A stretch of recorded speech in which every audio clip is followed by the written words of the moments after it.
បាទបងប្អូនថ្ងៃនេះមកបងត្រីនៅខាងវត្តរាជដូនកែវបងប្អូនបាទនិយាយពីថាដល់កបងប្អូនអើយមិនស្នាញ់ចាប់ប៉ោងប្រយងអស់ហើយបងប្អូនបាទត្រូវខ្លាំងបងប្អូនបាទមកចំ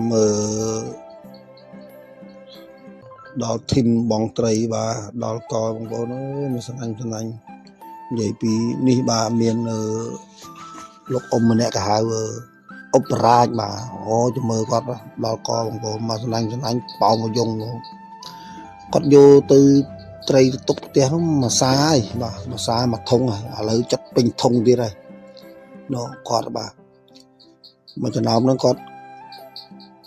បាទរឿងបាទវ័យចំណាស់ជាងគេប៉ុន្តែគាត់មានកម្លាំងបងដូចពុកខ្ញុំអញ្ចឹងបាទ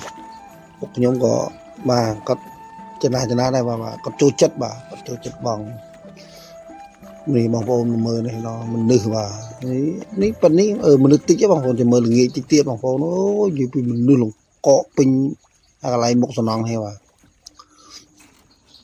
បើត្រូវបងប្អូនបាទត្រូវខ្លាំងបាទបើយើងបងនេះយើងត្រូវការយើងដាក់វេនគ្នាបាទម្នាក់ម្ដងបាទយើងចាំវេនរៀងខ្លួនបងបាទព្រោះយើងអត់មានកន្លែងបងទេបាទមានតែកន្លែងហ្នឹងឯងបាទទឹកខូខ្លាំងពេកដល់ពេលអញ្ចឹងយើងចែកគ្នាបងម្នាក់ម្ដងបាទចាំវេនរៀងខ្លួនបាទចូលបងព្រោះយើងអត់មានកន្លែងបង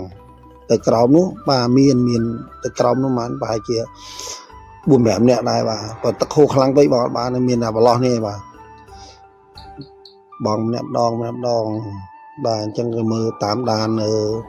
អ៊ំឧបរាជបាទអ៊ំឧបរាជនេះបើចាំមើលបានត្រីប៉ុណ្ណាបងប្អូនបាទនេះគាត់កាន់យូរមកបាទខ្ញុំក៏ជួយទាញគាត់ឡើងបន្តិចទៅបាទមើលដល់កបាទនេះអត់សូវត្រូវប្រហែលបងព្រឹកមិញបានខ្លាំងបាទព្រឹកមិញត្រូវខ្លាំងព្រោះខ្ញុំមករឿងថ្ងៃបន្តិចបាទមករឿងថ្ងៃបន្តិចបាទគាត់ត្រូវនេះគាត់យកថាយកត្រីទៅទុកផ្ទះមួយសាយបាទនេះបាទចាំមើលសំណាញ់គាត់ហ្នឹងបងប្អូនចាំមើលនេះដល់ហើយនេះមកសំណាញ់បាទត្រីធំបងប្អូនបាទត្រីយើង3ហ៊ុនហ្នឹងពេញយងបាទមើលតិចទៀតខ្ញុំបាទខ្ញុំសាកម្ដងបាទសាកបងម្ដងនេះមកសំណាញ់នេះដល់កបងប្អូនអើយណែនប៉ែហ្នឹងនេះដល់ហើយមានទាំងឆ្ពិនមានទាំងត្រីរៀលអូត្រីចរោះបងប្អូនបាទធំបាទនេះបងប្រុសម្នាក់នេះក៏នឹងគាត់នៅចិត្តខ្ញុំបាទនេះដល់ហើយមើលសំណាញ់គាត់នេះណែនប៉ែមកបងប្អូនអើយមើលត្រីនោះដល់ឆ្ពិនធំដល់ធំមែនទេនោះមក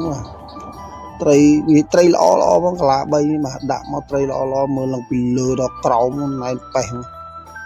ដល់កនេះដល់